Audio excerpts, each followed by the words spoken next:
यह कहानी दूर किसी जंगल की है। उस जंगल में टुनटुनी चिड़िया अपने पति बंटी कबूतर और अपने 4 बेटों के साथ रहा करती थी। वो अपने चारों बेटों के साथ एक पुराने से घोंसले में रहती थी।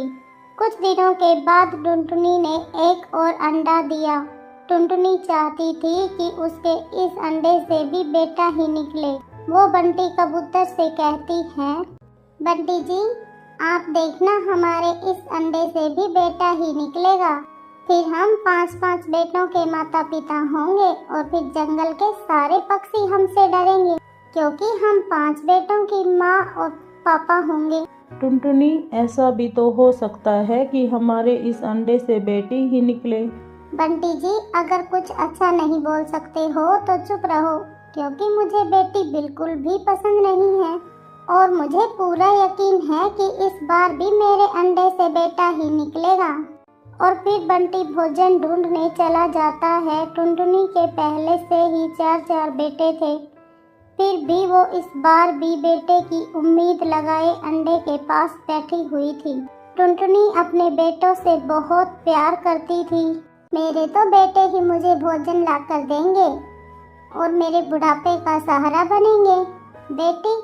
बेटियां किस काम की, वो तो शादी करके अपने ससुराल चली जाएंगी। ना बाबा ना, मुझे बेटी नहीं चाहिए। ऐसे ही कुछ दिन बीत गए। फिर एक दिन टुनटुनी के अंडे से एक बेटी चिड़िया का जन्म हुआ। टुनटुनी अपनी बेटी को देखकर बहुत दुखी होती है। बंटी जी, ये तो आपकी ही बात सच हो गई और हमारे अंडे से बेटी ही निकली।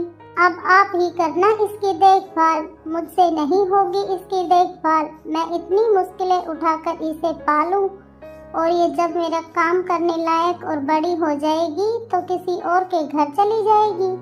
और हाँ, अगर आप भी नहीं कर सकते हो तो इसे अनाथ आश्रम में छोड़ आइए। टुनटुनी, कुछ तो शर्म कर लो। तुम भी तो किसी के घर की बेटी हो, फिर भी तुम बेटी को बहुत समझती हो।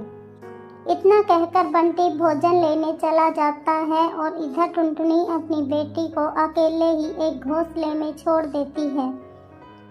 मैं क्या करूं? मेरे 4 बेटे होने के बाद भी टुनटुनी को बेटा ही चाहिए। वह हमारी बेटी से बहुत नफरत करती है। मिठू, ये तो टुनटुनी बहुत गलत कर रही है। आजकल तो लड़कियां लड़कों से भी बहुत आगे हैं और जितना एक बेटी कर सकती है उतना एक बेटा कभी नहीं कर सकता। वहाँ से चला जाता है। अब टुनटुनी अपने बेटों से कहती है, ये लो, तुम ये खाना खा लो। अगर तुम्हारे पापा आ गए तो वो इस चिंकी को खिला देंगे। मम्मा, चिंकी तो हमारी बहन है ना, फिर आप इसे खाना क्यों नहीं देती हो? मम्मा, चिंकी को खाना दो ना। मम्मा, इसे भी तो भूख लगी है। खुद भोजन ढूंढ कर लाओ तब इसे देना, अभी चुपचाप खा लो। बड़ा आया बहन का चमचा। मैं बाद जब बंटी घर वापस आया तो टुनटुनी से बोला, चिंकी को खाना खिलाया या नहीं? हाँ, मैंने तो सबको बराबर बांट कर दिया था, परंतु उसने पहले ही खा लिया। चुपचाप असहाय सी अपनी माँ को बस देख रही थी। फिर रात हो जाती है और वो सब सो जाते हैं। अगली सुबह टुनटुनी अपने 4 बेटों को लेकर अपने माँ के जंगल चली जाती है और चिंकी को उस घोंसले में ही छोड़ गई थी। सुबह से दोपहर हो गई लेकिन टुनटुनी अभी तक घर नहीं आई। चिंकी को भूख सता रही थी। मम्मा ने तो मुझे कुछ भी नहीं दिया खाने को, लेकिन अब तो मैं थोड़ा थोड़ा उड़ सकती हूँ। मैं ऐसा करती हूँ, अपना भोजन खुद ही ढूंढ लाती हूँ। ये कहकर चिंकी उड़ने की कोशिश करती है और नीचे गिर जाती है। वो फिर उड़ती है और फिर गिर जाती है। चिंकी ऐसा बार बार करती है जिससे वह घायल हो जाती है। शाम को जब टुनटुनी घर वापस आई, मम्मा, मुझे बहुत भूख लगी है। मैंने खुद से भोजन लाने के लिए उड़ने की बहुत कोशिश की मम्मा, परंतु मुझे चोट लग गई और मैं नहीं उड़ पाई। अरे, भोजन के 2 दाने के लिए इतनी चोट लगा ली, अब क्या जीवन भर अपाहिज रहोगी? चलो, तुम्हें बुलबुल डॉक्टर के पास लेकर जाती हूँ। ऐसा कहकर टुनटुनी चिंकी को अपने साथ ले जाती है। कुछ दूर पहाड़ी के पास एक पेड़ पर चिंकी को बैठाकर टुनटुनी कहती है, चिंकी बेटा तुम यहीं रुको, मैं तुम्हारे लिए दवा लाती हूँ। चिंकी को वहाँ बैठाकर टुनटुनी घोंसले में लौट आती है और शाम होने पर जब बंटी घोंसले में आया, टुनटुनी चिंकी कहाँ है? बंटी जी मैं आपको क्या बताऊं, चिंकी को चोट लगी थी और मैं उसे बुलबुल डॉक्टर के पास लेकर जा रही थी, लेकिन उसने रास्ते में ही दम तोड़ दिया और मैंने उसे बचाने की बहुत कोशिश की, लेकिन मैं उसे नहीं बचा पाई। बंटी जी मुझे माफ कर दीजिए। टुनटुनी कहीं तुमने ही तो कुछ नहीं किया मेरी बेटी के साथ? चुप करो बंटी जी, मैं इतनी भी बुरी माँ नहीं हूँ कि मैं अपनी बेटी को ही मार डालूं। हे भगवान मुझे माफ करना, मैं अपनी बेटी को नहीं संभाल पाया।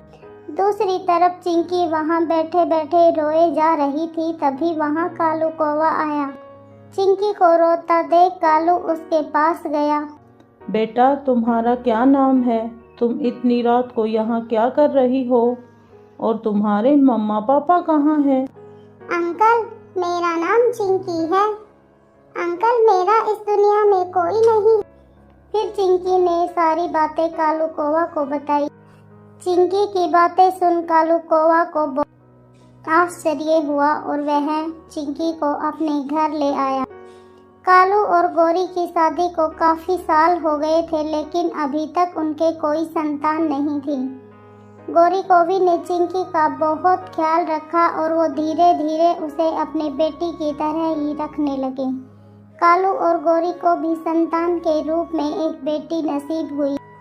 कुछ समय ऐसे ही बीत गया। अब टुनटुनी के बेटे कुछ बड़े हो गए।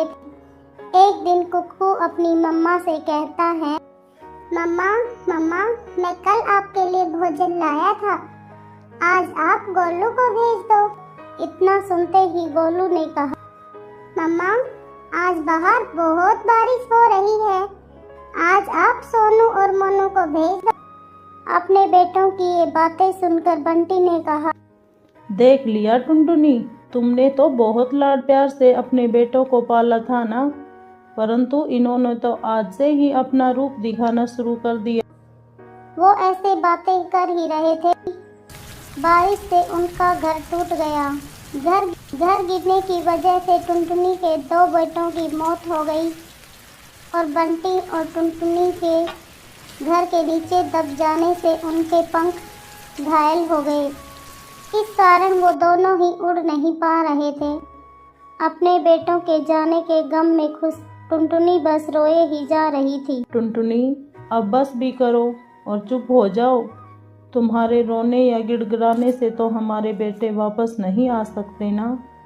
अब हमें हमारे इन बच्चों की तरफ ध्यान देना होगा, क्योंकि अब यही है हमारा सहारा। चलो अब हमें नए घर की तलाश करनी चाहिए। वो ऐसे बातें कर ही रहे थे कि तभी वहाँ मिट्टू तोता आता है। बंटी और टुनटुनी ये तो तुम्हारे साथ बहुत ही बुरा हुआ है, लेकिन तुम चिंता ना करो, ये 2 बेटे तो हैं ना तुम्हारे पास। और हाँ, मेरे पास वाले पेड़ पर मेरा पुराना घोंसला है, तुम वहाँ आकर रह सकते हो। फिर वो सब उस घोंसले में रहने लगते हैं। एक दिन गोलू कहता है, मम्मा मम्मा अब तो हमारे 2 भाई मर चुके हैं, क्या उनके हिस्से का भोजन भी अब हमें ही मिलेगा? कुछ तो शर्म करो गोलू, तुम्हारे 2 भाई अब इस दुनिया में नहीं रहे और ना ही हम दोनों उड़ सकते हैं और तुम्हें भोजन की पड़ी है। टुनटुनी तुम सुन रही हो ना तुम्हारे बेटों की बातें? इन्हीं बेटों के लिए तुमने मेरी मासूम बेटी की जान ले ली थी। मैं पूरा दिन भोजन की तलाश में घर से बाहर रहा और तुम सिर्फ अपने बेटों से लाड प्यार करती रही। फिर रात हो जाती है और सब सो जाते हैं। अगली सुबह मीनू चिड़िया टुनटुनी के पास आकर कहती है, टुनटुनी बहन मैं भोजन की तलाश में जा रही हूँ, तुम दोनों उड़ तो नहीं पा रहे, तो क्यों ना तुम अपने दोनों बेटों को मेरे साथ भेज दो। कुक्कू और गोलू तुम दोनों मिन्नू आंटी के साथ भोजन लेने जाओ और और फिर कुक्कू और उसका भाई मीनू के साथ भोजन लेने चले जाते हैं। कुछ दूर जाने पर उन्हें भोजन के कुछ दाने नजर आते हैं। कुक्कू, तुम दोनों ये दाना लेकर घर चले जाओ, मैं कहीं और से भोजन ढूंढ लाऊंगी। इतना कहकर मीनू वहाँ से आगे चली जाती है। फिर गोलू कुक्कू से कहता है, भैया, मम्मा और पापा तो दोनों ही अपाहिज हो गए और अब उनका बोझ हम दोनों को ही उठाना पड़ेगा। हम ऐसे कितने दिन उनकी देखभाल करेंगे? और सबसे बड़ी मुश्किल तो ये भोजन ढूंढना है। आज पहले दिन ही इतने परेशान हो रहे हैं। हाँ गोलू, तुम सही कह रहे हो, परेशान तो मैं भी बहुत हूँ। इतना कहकर वो दोनों अपने घोंसले की तरफ चले जाते हैं। बंटी जी, ये सब जो आज हमारे साथ हो रहा है, ये मेरे ही बुरे कर्मों का फल है। टुनटुनी, तुम ये क्या कह रही हो? हाँ बंटी जी, हमारी बेटी चिंकी मरी नहीं, बल्कि उसे मैंने ही पहाड़ों पर मरने के लिए छोड़ दिया था। टुनटुनी, तुमने जो किया है उसके बाद तो तुम्हें नर्क में भी जगह नहीं मिलेगी। पता नहीं मेरी बच्ची जिंदा भी है या नहीं, और अगर जिंदा है तो वो कहाँ है और किस हाल में है। वो दोनों ऐसे बातें कर ही रहे थे कि तभी वहाँ कुक्कू और गोलू दाना लेकर आ जाते हैं। मम्मा, ये दाना मैंने पहले देखा था, फिर इसे हम दोनों यहाँ लेकर आए, इसीलिए ये दाना मुझे ज़्यादा मिलना चाहिए। बेटा, अगर इस दाने पर इतना ही झगड़ा हो रहा है तो तुम लेकर ही नहीं आते तो ही अच्छा होता। फिर वो सब खाना खाकर सो जाते हैं, लेकिन गोलू को नींद नहीं आ रही थी। वो मन ही मन सोच रहा था, मैं मम्मा और पापा की और सेवा नहीं कर सकता। अच्छा होता अगर उस हादसे में ये दोनों मर ही जाते तो। इतना सोचकर वह घर छोड़कर चला जाता है। फिर सुबह जब टुनटुनी गोलू को घोंसले में नहीं देखती तो वह बंटी से कहती है, बंटी जी, हमारा बेटा गोलू घोंसले में नहीं है। तभी कुक्कू कहता है, मम्मा, गोलू घर छोड़कर चला गया। उसने कल मुझसे कहा था कि वो आप लोगों की और सेवा नहीं कर सकता। मुझ पर ही सारी जिम्मेदारियों का बोझ डालकर चला गया वो इस घोंसले को छोड़कर। टुनटुनी, पहले हमारे 4 बेटे थे और अब एक ही बचा है। मैंने तुझसे कहा था ना कि अपने इन बेटों के लिए बेटी की अवहेलना मत करो। तुमने जो गलतियां की हैं उनकी सजा आज हम दोनों भुगत रहे हैं। दूसरी तरफ गौरी ने बहुत ही लाड प्यार से चिंकी का पालन पोषण किया। कालू कौवे की मौत कुछ समय पहले ही हो गई थी और अब गौरी भी काफी दिनों से बीमार चल रही थी। वह चिंकी से कहती है, चिंकी बेटा, क्या आपको कभी भी अपने मम्मा पापा की याद नहीं आती क्या?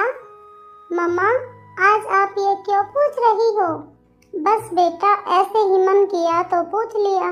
मम्मा, आप ही मेरे मम्मा और आप ही मेरे पापा हो। चिंकी, आज तुम मुझसे एक वादा करो। कैसा वादा मम्मा? चिंकी, कल को अगर मैं नहीं रही तो तुम अकेली नहीं रहोगी, बल्कि तुम अपने मम्मा पापा के पास चली जाओगी। नहीं मम्मा, आपको कुछ नहीं होगा, मैं हूँ ना मम्मा आपके पास।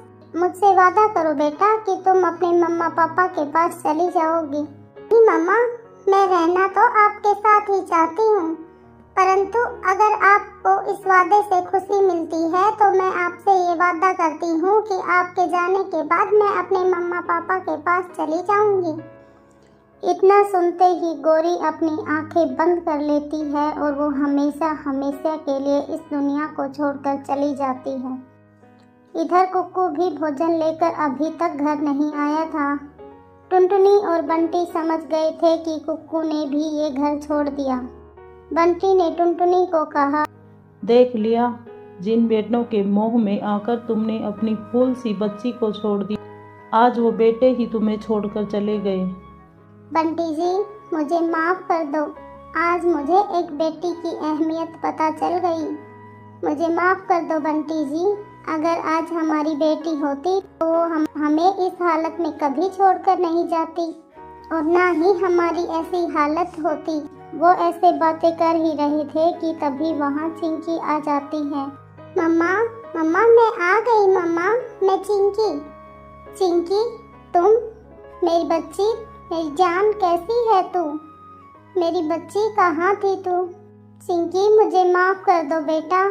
फिर चिंकी बंटी और टुनटुनी को सारी बातें बताती है।